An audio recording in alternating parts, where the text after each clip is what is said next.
Hello friends, आप सभी का स्वागत है फिर से एक नई क्लास में। फ्रेंड्स, हम बात करेंगे बिहार पुलिस कांस्टेबल एग्ज़ाम 2023 के बारे में। फ्रेंड्स, हम जैसा कि 1 अक्टूबर के एग्ज़ाम को ध्यान में रखकर आपको लगातार कंटिन्यू क्लासेस करवा रहे हैं, तो आज की क्लास में हम जीके जीएस के एक यहाँ पर आपको टॉप 50% कवर करवाने वाले हैं। तो बिल्कुल आप सभी को ये क्लास एंड तक अटेंड करनी है। और जैसा कि आप सभी का एग्ज़ाम संभावित डेट जो है दिसंबर दे रखी है, तो बिल्कुल आपको दिसंबर का एग्ज़ाम लेकर ही चलना है। तो फ्रेंड्स, अगर आप भी लगातार यहाँ पर क्लास अटेंड करते हैं, आपको बता दें अब तक हम लगभग इस चैनल में बिहार कांस्टेबल के लिए 124 प्रैक्टिस सेट करवा चुके हैं। अगर आप लगातार कंटिन्यू रहते हैं तो आप सभी को लगातार यहाँ पर Bihar SSC inter level exam, Bihar दरोगा एग्ज़ाम सभी की क्लासेस कंटिन्यू देखने को मिलेगी। तो इसी के साथ हम आगे बढ़ते हैं। अगर फ्रेंड्स आप सभी लगातार यहाँ पर जीके जीएस और करंट अफेयर्स की क्लासें अटेंड करना चाहते हैं, तो आप सभी इस चैनल को सब्सक्राइब कर लें, घंटी के बटन को ऑल में रखें, ताकि जब भी हमारी न्यू क्लास आए तो उसकी नोटिफिकेशन आप सभी को लगातार मिलती रहे। तो चलिए, आज की क्लास का फर्स्ट प्रश्न आप सभी के सामने है। फर्स्ट प्रश्न है आपका, रेगिस्तान में बादल क्यों नहीं बरसते हैं? आपके ऑप्शन है उच्च वायु वेग के कारण, निम्न ताप के कारण, या फिर अल्प वायु वेग के कारण, निम्न आर्द्रता के कारण। तो रेगिस्तान में बादल क्यों नहीं बरसते हैं, ये प्रश्न आपसे पूछा जा रहा है। और प्रश्न और ऑप्शन बोलने के बाद में आपको 5 सेकंड का समय दे रहा हूँ सोचने के लिए, ताकि आप सभी फ्रेंड्स सभी ऑप्शनों को पढ़ के अपना आंसर डिसाइड कर लें। तो आप सभी का करेक्ट आंसर आ चुका होगा ऑप्शन नंबर डी, निम्न आर्द्रता के कारण यहाँ पर बिल्कुल बादल नहीं बरसते हैं। नेक्स्ट प्रश्न है कि अब्दुल हमीद लाहौरी का संरक्षक था। अकबर, जहांगीर, शाहजहां, औरंगजेब। अब्दुल हमीद लाहौरी का संरक्षक कौन था? करेक्ट आंसर हो जाएगा ऑप्शन नंबर सी, शाहजहां यहाँ पर करेक्ट आंसर है। नेक्स्ट प्रश्न है, अरावली एवं विंध्याचल के बीच, जो अरावली हैं और विंध्याचल हैं, इनके बीच में कौन सा पठार अवस्थित है? मालवा का पठार है, शिलांग का पठार है, छोटा नागपुर का पठार है, या फिर कर्नाटक का पठार है? तो बताइए फ्रेंड्स, यहाँ पर आपका क्या आंसर आने वाला है? तो आप सभी का करेक्ट आंसर आ चुका है ऑप्शन नंबर ए, मालवा का पठार अरावली व विंध्याचल के बीच में स्थित है। नेक्स्ट प्रश्न है, भारतीय संविधान का कौन सा अनुच्छेद अनुसूचित क्षेत्रों और जनजातीय क्षेत्रों के प्रशासन से संबंधित है? अनुच्छेद 216, अनुच्छेद 240, अनुच्छेद 244, अनुच्छेद 248। आपका करेक्ट आंसर होगा फ्रेंड्स ऑप्शन नंबर बिल्कुल सी, करेक्ट आंसर है आप सभी का अनुच्छेद 244। और आप सभी 50 प्रश्नों में से कितने का सही जवाब कर पाते हैं, ये सभी को आप सभी को कमेंट में बताना है।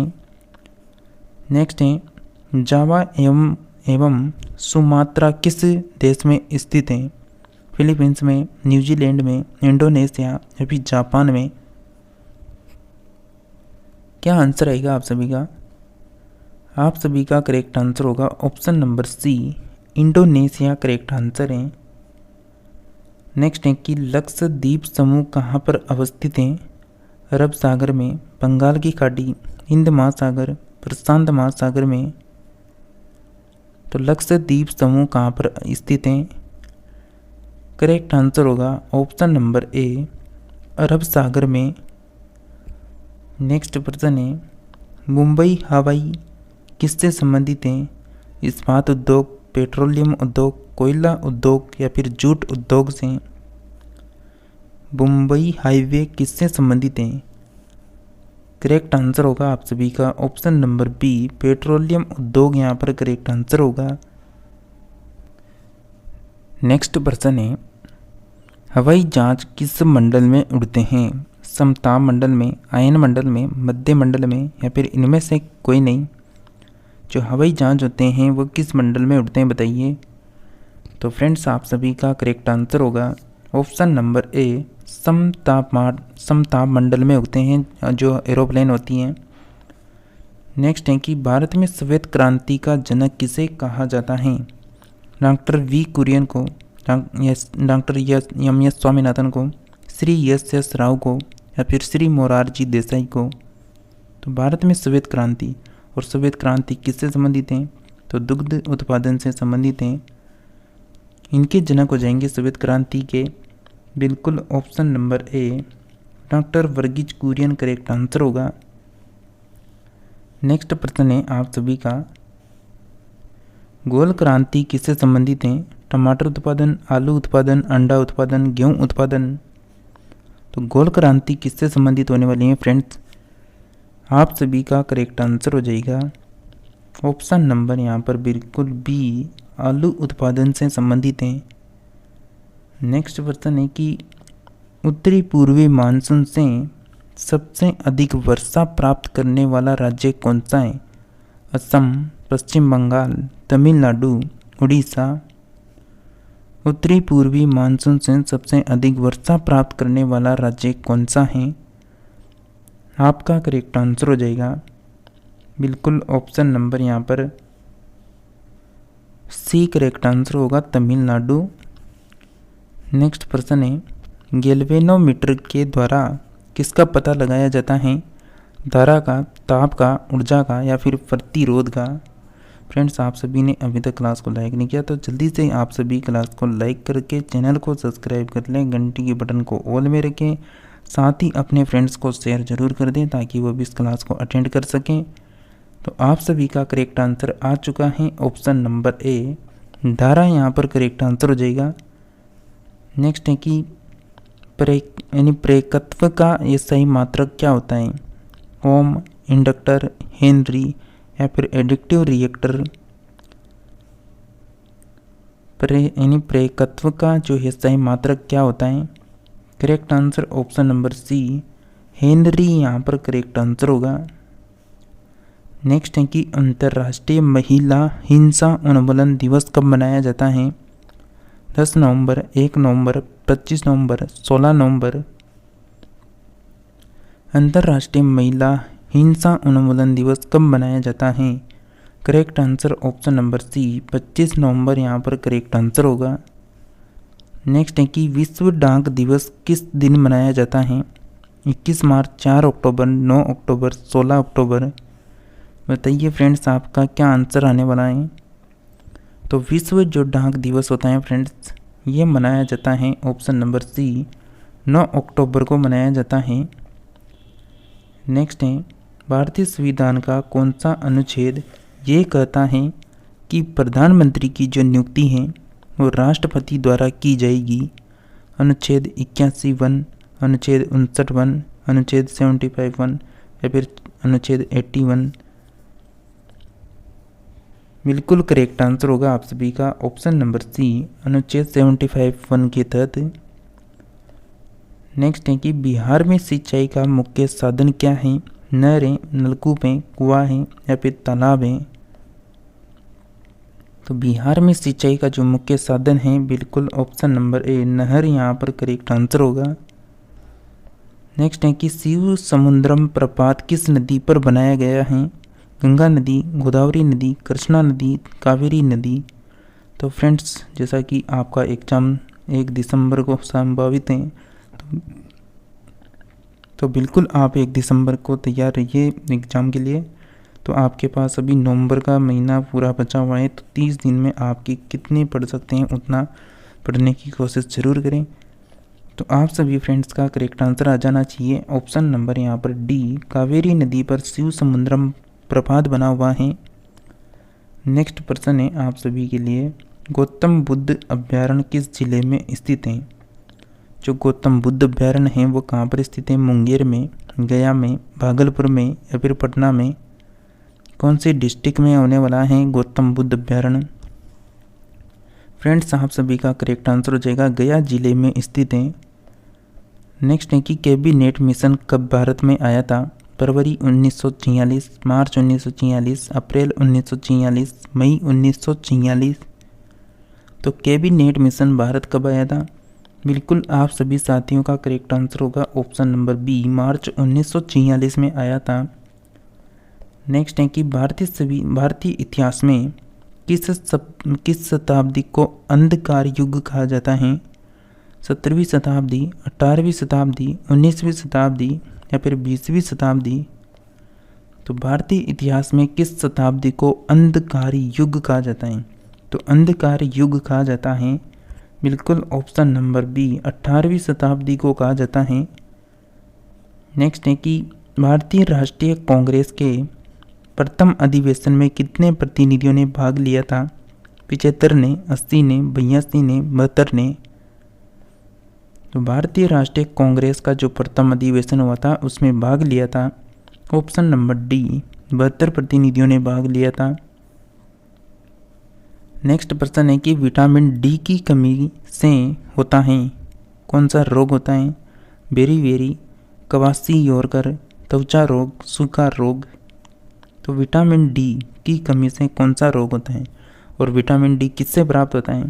जो सूर्य का जो प्रकाश होता है उससे विटामिन डी आपको प्राप्त होता है। तो आपका correct answer option number D आ जाएगा यहाँ पर, यानी सूखा रोग करेक्ट आंसर हो जाएगा। नेक्स्ट प्रश्न है आप सभी के लिए, विटामिन डी की कमी से बच्चों में कौन सा रोग होता है? रिएक्ट्स रोग होता है जिसे सूखा रोग भी कहा जाता है। इसमें बच्चों की हड्डियों में क्या हो जाती है? कमजोरी आ जाती है। नेक्स्ट है कि महात्मा गांधी के राजनीति गुरु कौन थे?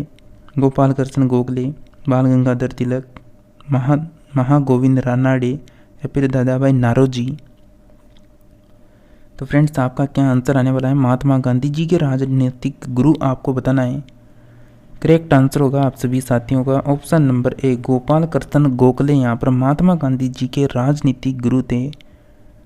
नेक्स्ट है सर्वेंट ऑफ इंडिया सोसाइटी की स्थापना किसने की थी? सर्वेंट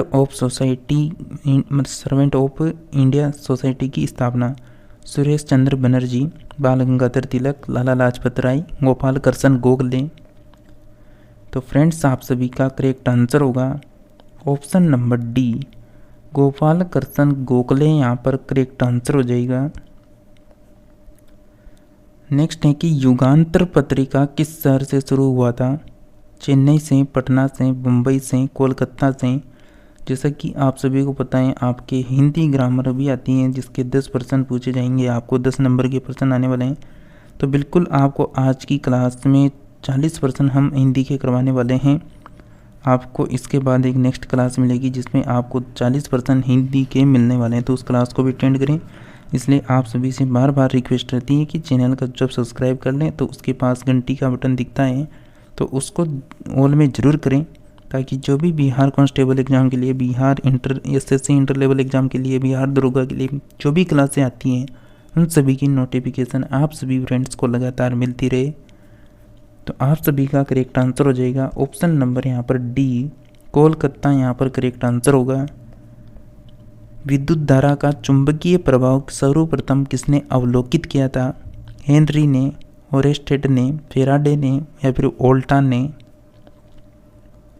विद्युत धारा का चुंबकीय प्रभाव सर्वप्रथम किसने अवलोकित किया था? करेक्ट आंसर हो जाएगा आप सभी का ऑप्शन नंबर डी, वोल्टा यहाँ पर करेक्ट आंसर हो जाएगा। नेक्स्ट प्रश्न की बात करें तो नेक्स्ट प्रश्न आप सभी का यहाँ पर सॉरी फ्रेंड्स, आप सभी का यहाँ पर ये जो 27वां प्रश्न है इसका आंसर यहाँ पर बी होने वाला है, ये यहाँ पर नहीं होगा। ऑप्शन नंबर बी बिल्कुल यहाँ पर 100% यानी आपका करेक्ट आंसर है, यानी ओरेस्टेड यहाँ पर बिल्कुल विद्युत धारा का जो चुंबकीय प्रभाव था वो सर्वप्रथम यानी अवलोकित किया था ओरेस्टेड ने। नेक्स्ट है कि विद्युत चुंबकीय प्रेरण का सिद्धांत किसने दिया था? हेनरी, ओरेस्टेड, फेराडे या फिर वोल्टा ने? तो बिल्कुल जो विद्युतीय चुंबकीय जो प्रेरण का सिद्धांत था ये दिया था फेराडे ने। Option number C correct answer होगा। चुंबकीय फ्लक्स की जो एसआई यूनिट है वो क्या होता है? मतलब चुंबकीय जो फ्लक्स की एसआई यूनिट होती हैं वो होता क्या है? वेबर होता है, एम्पियर होता है, टेस्ला होता है, कूलम्ब होता है? करेक्ट आंसर हो जाएगा ऑप्शन नंबर ए, वेबर यहाँ पर करेक्ट आंसर है। नेक्स्ट है कि चुंबकीय क्षेत्र की तीव्रता का एसआई मात्रक क्या है? वेबर, एम्पियर, टेस्ला या कोलंब। चुंबकीय क्षेत्र की तीव्रता का यह सही मात्रक हो जाएगा ऑप्शन नंबर बिल्कुल सी, टेस्ला यहाँ पर करेक्ट आंसर है। नेक्स्ट प्रश्न है, किस प्रक्रिया के द्वारा धातु को और अचुंबकीय बनाया जाता है? ग्रीडिंग या डिग्रेडिंग या फिर डिग्रासिंग या फिर डीमैग्नेटाइजेशन या फिर डिग्रीसिंग। किस प्रक्रिया के द्वारा धातु को और अचुंबकीय बनाया जाता है? आपका correct answer option number C, demagnetisation correct answer होगा। नेक्स्ट है कि गतिशील विद्युत आवेश क्या उत्पन्न करता है? ऊष्मा तरंगें, ध्वनि तरंगें, प्रकाश किरणें, चुंबकीय क्षेत्र। गतिशील विद्युत आवेश क्या उत्पन्न करता है? करेक्ट आंसर होगा आप सभी का ऑप्शन नंबर डी, चुंबकीय क्षेत्र करेक्ट आंसर है। नेक्स्ट प्रश्न है कि भारत की सबसे बड़ी बहुउद्देशीय नदी घाटी परियोजना कौन सी है? दामोदर घाटी, भाखड़ा नागल, हीराकुंड परियोजना, चंबल घाटी परियोजना। तो भारत की सबसे बड़ी बहुउद्देशीय नदी घाटी परियोजना कौन सी है? आप सभी का बिल्कुल करेक्ट आंसर हो जाएगा यहाँ पर ऑप्शन नंबर बिल्कुल आपका करेक्ट आंसर आ चुका है। Option number B, Bhakra Nangal परियोजना करेक्ट आंसर होगा। नेक्स्ट प्रश्न है आप सभी का, खैबर का जो दर्रा है वो कहाँ पर स्थित है? भूटान में, बांग्लादेश में, भारत या फिर पाकिस्तान में? खैबर दर्रा आपसे पूछा गया है। आप सभी का करेक्ट आंसर होगा बिल्कुल ऑप्शन नंबर डी, पाकिस्तान यहाँ पर करेक्ट आंसर है। कौन सी नदी का उद्गम भारत में नहीं है? कावेरी, नर्मदा, ब्रह्मपुत्र या फिर गंगा? करेक्ट आंसर हो जाएगा आप सभी का ऑप्शन नंबर सी, ब्रह्मपुत्र जो नदी है उसका उद्गम भारत में नहीं है।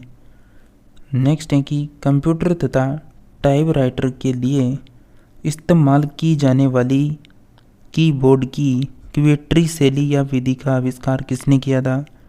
माइकल ब्लूमबर्ग ने, विलियम सिंगरली ने, एडवर्ड रोजवाटर ने या फिर क्रिस्टोफर लेथम सोल्स ने? तो कंप्यूटर तथा टाइपराइटर के लिए इस्तेमाल की जाने वाली कीबोर्ड की क्वेट्री शैली या विधि का आविष्कार किया गया था। बिल्कुल आप सभी का करेक्ट आंसर है option number D, Christopher Latham Sholes यहाँ पर करेक्ट आंसर है। नेक्स्ट प्रश्न है कि निम्न में से किस शहर में कुंभ मेला लगता है? वाराणसी में, इलाहाबाद में, बनारस में या फिर अयोध्या में? किस शहर में कुंभ मेला लगता है? करेक्ट आंसर होगा ऑप्शन नंबर बी, इलाहाबाद यहाँ पर करेक्ट आंसर होगा। नेक्स्ट है कि प्रसिद्ध पीर पंजाल रेलवे सुरंग कहाँ पर स्थित है? झारखंड, जम्मू कश्मीर, महाराष्ट्र, मिजोरम? प्रसिद्ध पीर पंजाल रेलवे सुरंग कहाँ पर स्थित है? बिल्कुल करेक्ट आंसर है option number B, Jammu Kashmir correct answer होगा। नेक्स्ट है कि भारत की सबसे लंबी अंतर्राष्ट्रीय सीमा किस देश के साथ लगती है? नेपाल है, पाकिस्तान है, चीन है, बांग्लादेश है? तो भारत की सबसे लंबी अंतर्राष्ट्रीय सीमा किस देश के साथ लगती है? करेक्ट आंसर होगा ऑप्शन नंबर डी, बांग्लादेश के साथ लगती हैं सबसे लंबी अंतर्राष्ट्रीय सीमा। नेक्स्ट प्रश्न है, भारत के किस राज्य में लोहा का उत्पादन सबसे अधिक होता है?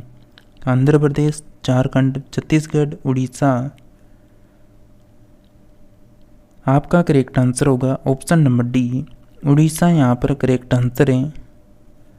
नेक्स्ट है, लोकसभा में सदस्यों द्वारा निजी विधेयक पेश करने की सूचना अवधि क्या है? 1 माह, 3 माह, 5 माह, 6 माह? आप सभी का करेक्ट आंसर होगा फ्रेंड्स ऑप्शन नंबर ए, 1 माह यहाँ पर करेक्ट आंसर होगा। नेक्स्ट है कि कौन सा मौलिक अधिकार है जो अल्पसंख्यकों के हितों की संरक्षण की बात करता है? शिक्षा का अधिकार, शोषण के विरुद्ध अधिकार या फिर संवैधानिक उपचारों का अधिकार, सांस्कृतिक और शैक्षिक अधिकार? कौन सा मौलिक अधिकार है जो अल्पसंख्यकों के हितों के संरक्षण की बात करता है? करेक्ट आंसर होगा ऑप्शन नंबर बिल्कुल डी, सांस्कृतिक और शैक्षिक अधिकार करेक्ट आंसर होगा।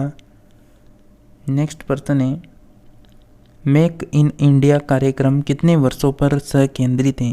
15, 21, 25, 28। मेक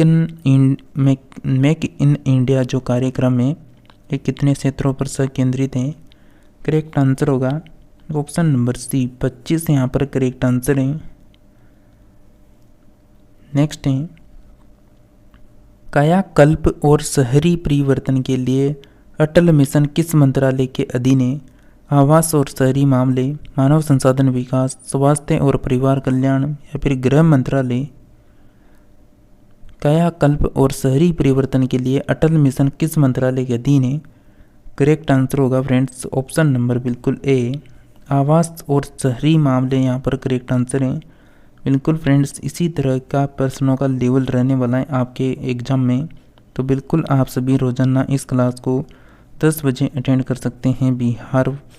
बिहार के लिए जीके जीएस की क्लास, बिहार पुलिस के लिए। आपका प्रश्न है कि कोयम्बटूर को दक्षिण भारत का मैनचेस्टर क्यों कहा जाता है? इसके ऑटोमोबाइल उद्योग के कारण, इसके कपास उद्योग के कारण, इसके जूता उद्योग के कारण, इसके रबर उद्योग के कारण? क्या आंसर आएगा? कोयम्बटूर को दक्षिण भारत का मैनचेस्टर क्यों कहते हैं? करेक्ट आंसर होगा ऑप्शन नंबर बी, कपास जो उद्योग है उसके कारण कहा जाता है। नेक्स्ट है कि स्टार्टअप इंडिया योजना उन संस्थाओं पर लागू होती हैं जिनके पिछले वर्ष का वार्षिक कारोबार खालिस्तान से अधिक नहीं होता है, यानी 1 करोड़, 10 करोड़, 15 करोड़ या फिर 25 करोड़। तो स्टार्टअप इंडिया योजना उन संस्थाओं पर लागू होती है जिनके पिछले वर्ष का जो वार्षिक कारोबार है वह बिल्कुल यहाँ पर 25 करोड़ से अधिक नहीं होता है। आपका आंसर हो जाएगा ऑप्शन नंबर डी।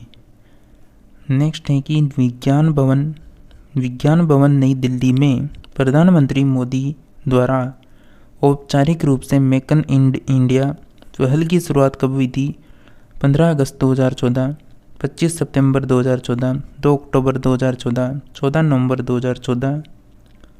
विज्ञान भवन नई दिल्ली में प्रधानमंत्री मोदी द्वारा औपचारिक रूप से मेक इन इंडिया पहल की शुरुआत कब हुई थी बताइए?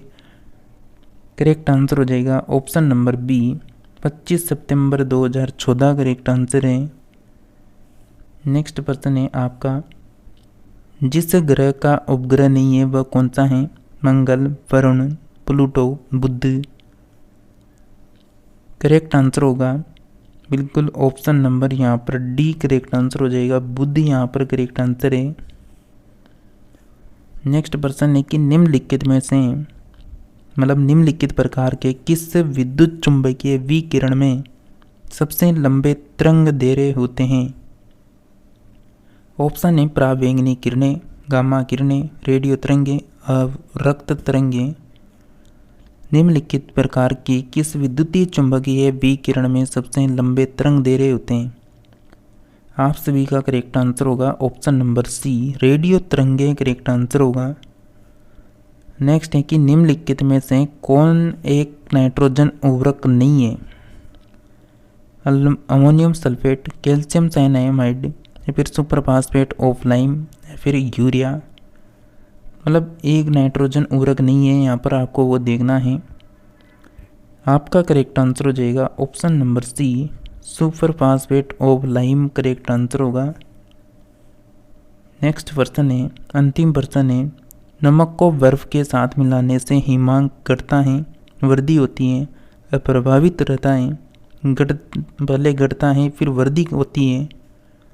तो क्या आंसर आने वाला है फ्रेंड्स यहाँ पर? आप सभी का करेक्ट आंसर हो जाएगा ऑप्शन नंबर ए, घटता है। देखिए फ्रेंड्स, आप सभी को यहाँ पर हमने लगभग पूरे 50 प्रश्न यहाँ पर कवर करवाए हैं। अगर आप भी लगातार जीके जीएस और करंट अफेयर्स की क्लास अटेंड करना चाहते हैं तो आप सभी बिल्कुल चैनल को सब्सक्राइब कर ले, घंटी के बटन को ऑल में रखें, ताकि जब भी हमारे बिहार कांस्टेबल एग्ज़ाम के लिए या फिर बिहार एसएससी के लिए, बिहार दरोगा के लिए क्लासें आए तो उसकी नोटिफिकेशन आप सभी फ्रेंड्स को लगातार मिलती रहे। तो इसी के साथ मिलते हैं नेक्स्ट और न्यू क्लास में। तब तक आप सभी क्लासों को अटेंड करें।